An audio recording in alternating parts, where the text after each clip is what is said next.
Hi, I'm Kelly Kearney with Starry Constellation Magazine, and with me today to talk about the wildly fun new TV crime drama on Paramount, MobLand, is stage and screen actress Lisa Dwan. Welcome, Lisa. Thank you so much. It's lovely to be here. Thank you for having me. Absolutely.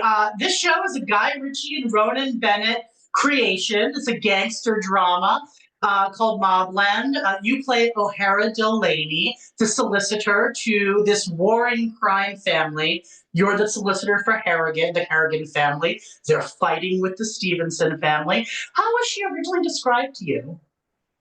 How was O'Hara first described to me? Yes. Wildly different. When I first read her in the script, she had bright red hair, wore a purple suit, was a little bit older than I was, and was, I suppose, far more rambunctious, I think. She's a fun character, but when I was cast, I think I decided to take a slightly different tack. And it was created by Ronan Bennett, who some of you might know also Oh, created boy. Top Boy. And I'm a big fan of his work and his world. And I think it was Des Hamilton, the casting director's idea for me to go for this role. And when I mentioned it to Ronan, he said, "Oh, that's perfect." And I was, "But she's so wildly different to what you have on the page." And he went, "Oh, that doesn't matter. That doesn't matter." Was very excited about me going for it. And then, yeah, I got the role. Well, as soon as she came on screen, I liked her right away. She seemed unimpressed, unflappable. She's maybe even a little tired of her clients. Certainly Conrad, and who's played by Pierce Brosnan, and Tom Hardy's character Harry. They certainly keep her busy, and she seems to. They don't intimidate her really, and she's clearly aware of where their bodies are buried. They are an intimidating family. Was there anything you added to the role? You mentioned that she was different, but was anything specifically that you added to the role that really made her your own, away from the original creation of her in the script?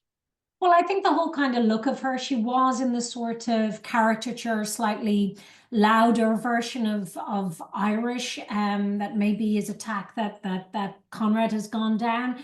I decided to keep her a little bit more pedestrian than that. And there was also, they were very open, surprisingly, to maybe one or two of my suggestions. There was one scene that was due to be shot in a shop one day. And I rang the writer and the director up and I said, "Look, she's a high flying lawyer. She's not going to be out shopping." And Oh, they were like, "Oh, fair enough." And they put her in legal chambers, which was far more suitable to the scene and to her. So yeah, I had a certain input that way, and I was felt very grateful to be heard, and yeah, and it was a lot of fun because I still think, despite those kind of exterior signposts, she's still all of those things that were on the page: smart, shrewd, um, a formidable force. yeah, she absolutely is. From the minute she walked on screen, you just knew she knows her business. She's not easily shaken by what goes on in that family. She's probably seen it all, covered plenty. The opening scene, though, it really set the mood. The pruning time scene with Pierce Brosnan set the tone for the mob story. It's gripping, it's violent, it's unmistakably Guy Ritchie. Absolutely. What elements of O'Hara's character resonated with you the most? Well, I love crime dramas, Mhm. and I love characters that are morally complex, and I love the idea of someone whose life's work it is to work within the law and to be completely crooked, and to use that knowledge for um, obviously this family's gain and probably her own. So yes, I love that kind of complexity. I the tension of being in a kind of dysfunctional family, where the stakes are so high. As you say, that first pruning, but all the kind of pruning that goes on within the Harrigans and who's loyal, who isn't, who's deemed loyal. And the stakes are so high that it leads for very sort of exciting viewing. I mean, nobody's neck is off the line here. Right. And besides it being a violent gangster show, there's a strong element of comedy in all of this. I mean, it goes dark places, but it allows you to laugh about it a little bit. What was maybe the thing in the script that attracted you to the character right away? Was there something in her that made you really relate to her? Well, just immediately walking into a sort of legal room and saying, this is bullshit, I'm Yeah. doing this. But I suppose what drew me to this was Ronan Bennett's world, Yes. Guy Ritchie's style, and then the extraordinary talent of Tom Hardy, Pierce Brosnan, and Helen Mirren. And I mean, they are just fabulous players. In fact, every member of the cast is amazing. It's It's a wonderful. trifecta of UK acting chops for sure, yourself included. Samuel Beckett, stage performer, absolutely yourself included. Yeah, I have to talk about because recently I read about your how you choose roles.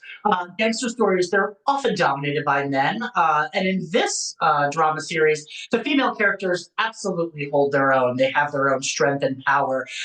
They are smart, they're strategic, they're unshaken by the violence that goes on in this family. I read that you're very intentional about how you choose your roles. You avoid projects that are steeped in misogyny.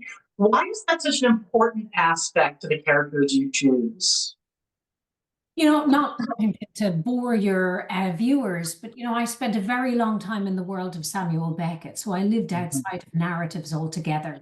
Samuel Beckett tells these stories, these creatures from your life, from our lives, that have no story to tell. And so therefore, I was very spoiled to be utterly liberated from narratives altogether for many years. And it was a bit tough for me to go back and play the various versions of roles that were available or offered to somebody like me, a young blonde, blue-eyed girl. It was either the bitch, the bimbo, or the psycho. A very Right. The variation, mistress, that kind of of thing. course, and if you're smart, you're a bitch, and it's very hard to tease any kind of nuance, and it's improved. I'm not going to just kind of stay in the whinge party. It really has improved, but there's a long way to go. And so you tend to get a lot of sort of tokenistic roles. Oh no, we got Mhm. the clever one. Yeah. No, that'll in another 3 seasons we might have another. So it can be exhausting. But then there are some roles that are just downright driven by an unconscious kind of misogyny. Yeah. And I'll receive those scripts and I'll say, no, thank you. I don't have anything I can offer to a role like that. There's no redemption for any kind of Mm. like that. That's coming from a place of unchecked anger, an unreconstructed misogynist, that I don't need to serve or help or, because I just don't think it's adding anything to the world at all. Complex, difficult characters, mean, evil characters, by all means, and they don't have to be pretty in Mhm. morally or physically, but for the driving force to be just to drive an implicit message home to the women at home, you can see that a mile away. And I'm now a mum, and I feel I have a duty to my daughter not to serve those narratives if I can. And, I'm not a Puritan at all, and certainly not in kind of the broad spectrum of humanity, bring it all in, Yeah. but all of it in. And I think when I feel that women are specifically targeted in a very limited way, I don't see anything I can offer that. And also, I think while you said we've made great gains, there's always backsliding, which we're seeing now. There's, and holding your conviction so strongly, uh, helps people to maybe see some light in that backsliding to the darkness. I mean, I think there's always a push and pull in our society, and currently, right now, we're being pulled. So keep holding your ground. I think it's important for young girls, for your daughter, for any woman who wants to see a reflection of themselves on screen and not just a token to kind of uplift the male characters or fit a token a role. I thought that was a very profound thing that you do, and I respect that greatly. I don't think there's a lot of actresses that maybe would say no. Of course, everyone wants to work, so You want to work, and it's so easy to be labeled tricky and difficult, and it's sure, so exhausting. And I had a brilliant conversation with Helen Mirren on set about this, and she would have come up during a very difficult time when, wasn't even a word for it. At least now we have a word, sure, misogyny, but when she was starting out, there wasn't even and you're trying to negotiate your identity and be pleasant and be a professional. And I notice all the women I work with, they work harder than anyone else. And they show up and they're more prepared, and and there's a whole background operation that goes on when you're a mom as well, that you just don't of bring course. working day. And it's wonderful when you see a room being elevated by someone like Helen, who has so much creative energy. She'll come to a scene and say, wouldn't it be a good idea if we did this? And I know that it's not driving her own ego, and so does everyone else in the room, because she's got nothing to prove at this point. But it's all Right. about the betterment of the scene, or that actor, or that particular character. And I mean, she's who I want to be when I grow up. And she did say to me, it gets a little bit easier. And so I take heart in that as you get older. And that's the good thing about getting older, I guess, is that it does get that little bit easier. Maybe we become a little less threatening. Maybe we Hmm. become a little less afraid. Maybe we've a little less to lose. I don't know. But I take heart in the fact that it gets easier. Well, we have to talk about Helen as you're discussing her right now, because one of the things I noticed was the costumes that the women wore on this show.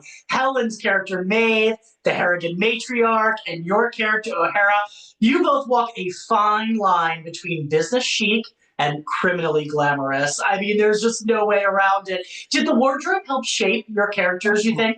Yeah. Yeah. And actually, Rebecca Hale, the costume designer, was so fabulous to work with. We met, she came in to my house here. We had some brown bread. We instantly got on and we went shopping. And we spent the day around London trying to find the character.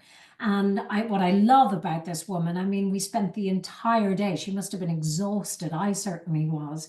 But she wasn't going to quit until she got her right. Hmm. And there were a couple, and we didn't know heading out. I had mad ideas that weren't suitable at the beginning. Probably harking back to the old version of the script, which was more of a parody. Right. And we just kind of hit on something when we walked into Alexander McQueen, and we were like, oh. Oh, here we go. The sort of 90s low cut, slightly inappropriately tight suit, you know. Yes, you had the And suit with the lace bustier under it. yeah, and then there's a jeweler friend of mine that we decided to just use her work, and Nina Vogel, and drown in this kind of Victorian their clock Victorian Hmm. clock chains, and we drowned O'Hara in those. And then we were met with, Kate Hall, who did the hair and makeup design, and she was like, "I'm gonna go big with it." So I did all these extensions, but it was fantastic, and we sort of built her together. And we were pushing back on each other about color, about what direction to go, and it was very exciting. It was one of the more kind of uh, creative and exciting friendships that I've built in my career so far with a costume designer in the creation of O'Hara. Yeah, I love the clothes in it. Did you feel tempted to go red for this? Because I know she was a redhead in the. in the original script, or did you say no? I'm just going to stay blonde. No, no, we were kind of inspired by sort of Kate Moss, kind of Mm, tease messy chic a little bit, hmm and hmm kind of went a little bit like the wrong side of that. And Right. a little bit too much, a little bit too much extension, a bit too much gold, a bit too much cleavage, we decided to go the wrong side of Kate Moss. The wrong side of Kate Moss. Well, the show, obviously, we're talking about the cast. It boasts an award-winning cast and executive producer, director also. What drew you to the project? Maybe was it the exceptional talent? What did you know who was going to be in the series when you signed on to it? Was that a big pull for you for the signing onto the project? An enormous pull, and Yeah. particularly Helen, Yes. unbelievable. And the big joy was actually working with Tom. You're right. I wasn't that familiar with his work, oddly. Obviously I'd seen him steal the show in Peaky Blinders and things like that, but I Mhm. wasn't as familiar. And my God, did I underestimate what a subtle and extraordinary actor he is. He's amazing. A lot of And his acting is in the quiet parts, even in this show, but in other things that he's done. yeah, yeah, he's amazing. So that Yeah, was, he's really good. yeah, it was a real joy working with him. We And he's, have to talk about Top Boy too. I mean, hello, Top Boy. It's been on, I don't even know how many seasons in the UK. We mentioned earlier the showrunner of MobLand, same showrunner, Ronan Bennett, for Top Boy. And you played on that series Lizzie Doughton, the the drug queen pin, let's call her.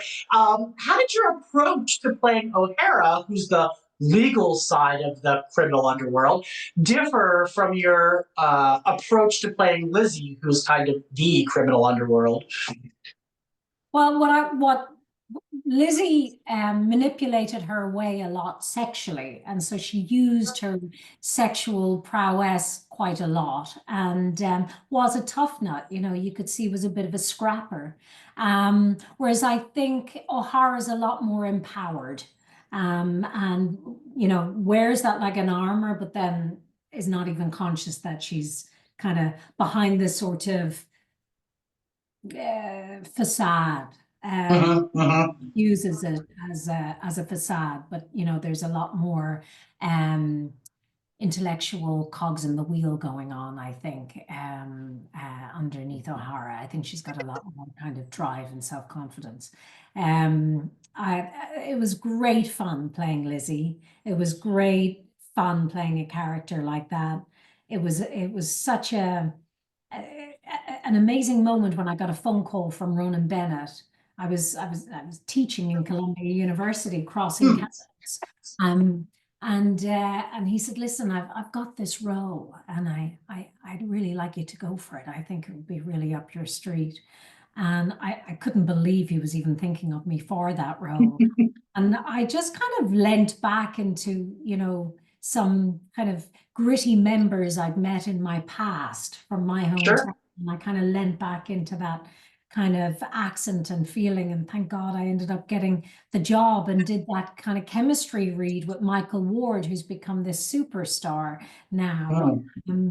But I was at his kind of very first audition in London. I think it was one of his first trips in London. So I feel very sort of privileged to have been at the early start of his career as well, the sweetest guy. And that was a wonderful experience working on Top Boy. It was amazing to be one of the only white actresses or actors Sure. in the cast. And I think that was a refreshing change after 30 years in this industry, more Sure. than Yeah. they were such uh, a brilliant, supportive cast. Still to this day, we all stay in contact. And as you know, Jasmine ended up in this, and Kiko, he's Antonio. He was in Top Boy. Oh, okay. And we were filming in Cadiz in Spain. And another friend of Ronan. Ronan kind of picks Hmm. people that kind of represent his world and kind of can be very loyal to them. So yeah, so that was great. Well, Americans that are watching this, you guys need to check out Top Boy. It's a great show, and it's mildly popular in the UK, or what was widely popular in the UK, and Americans, you should really jump on that. Speaking of standout performances, standout moments, is there one in particular, either for your character in Mobland, that stands out, or maybe even a scene you didn't perform in, that you hope fans really get as much out of as you did making it or watching it be filmed? Well, I don't want to. There's a scene coming up that's particularly gruesome that I haven't been able to watch yet. So maybe with the distance of the whole kind of public watching it together, I might pluck up the courage. So I am looking forward to that without any spoilers coming up. But I was, I felt like a kid in a candy shop on set every day, watching these actors. Sometimes I was so busy watching them that Yeah. I'd forget to say my line or forget I was even there. It was really spoiling seeing some of these great artists at work. Even, the actor Alex Jennings, who played Archie for just like a few scenes, watching him work. Mhm. In episode one was such a treat, and there's more to come. I don't know if all of the cast have been announced yet, but Mhm. Toby Jones and people like that are joining, and I mean, just the best of British talent is there, and so I felt just so privileged to be among them as each of them kind of stepped into the light. Yeah, absolutely. And then Guy Ritchie, he's the executive producer. He directed 2 episodes, I think. Was he hands on throughout the process, or just when he was able to direct, and he was sort of a little bit away from the whole process of you bringing the show together? Well, he directed the first 2 episodes. Gotcha.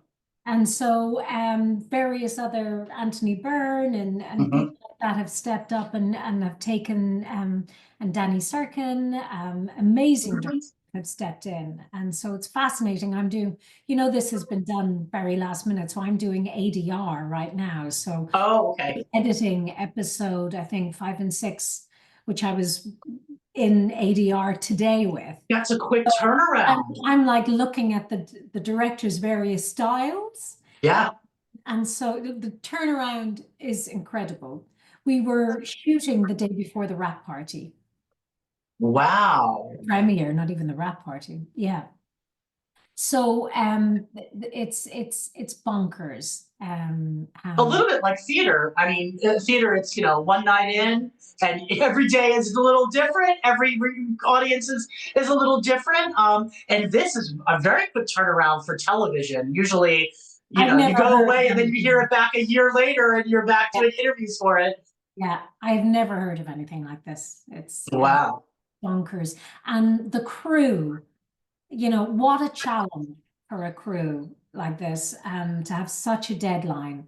I've never come across a better crew. They were just amazing and so good humored and pulled together, with like extraordinary stress that must have been going on to try and fulfill this deadline. And all the producers, Sure. everybody has done, and they really shielded us, the actors, from that. We didn't feel pulled into this stress at all. And we were just able to play our parts, which is amazing. So it's another testament to what an amazing crew we had on this. Really excellent.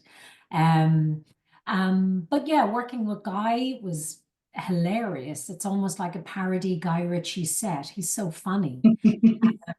And his direction is so unique. Everything's very relaxed. He slides you into a scene. He doesn't say action. He's like going on one, going Oh. two, going on, and it's like slipping into a bath. Hmm. That's very different than, I guess, maybe like you were saying, if you're doing ADR, you kind of see the styles differently. You had, what, 3 directors totally in the series? Yeah, I'm Yeah. sure you could see that even with the footage that you've had, how the Yeah. different approaches are between the 3 of them. And I just shot a TV series that's just come out in America, about a month ago called Blackshore on Acorn TV, and they were 6 1 hours. And I had the same director and team the whole way through that. And when you think about that kind of the family and the unit as that takes shape, Sure. how challenging it must be for the creative teams to pass actors and characters and plots and focuses back to one another, and and they don't even know the full shape of that before the next director has taken. So it's and often the directors have had to finish other scenes for other directors as well on this. Oh, Um, yeah. Interesting. That is interesting. What do you think it is about this series that will quickly fascinate fans and captivate the viewers? Is there something that stands out for this show among all the mob series and mob films that are out there? Look, at the heart of it all is a dysfunctional family. Sure. And I think most people can relate to having a dysfunctional family. Yes. Even though the stakes might be extraordinarily different, the humor, the black humor, the behavior, the loyalties, the tensions, just the bare insanity of it all. I think that will draw a lot of people. And of course the humanity that some of our stellar cast are able to tap into. It's just dynamite. And acting royalty. So who's not going to check that out, right? Are any other projects you're working on that the fans can keep their eye out for, maybe later on down the road? I can't really talk about anything just right now, Mm. but I feel very thrilled and excited. In America right now are Blackshore and MobLand and Top Boy. Yeah, I'm really excited about those projects right now. Well, we'll keep our eyes out because that sounds, whatever's boiling on the back burner sounds like it's going to be possibly juicy. What would you like to say to everyone who's followed your career and supports you in your work?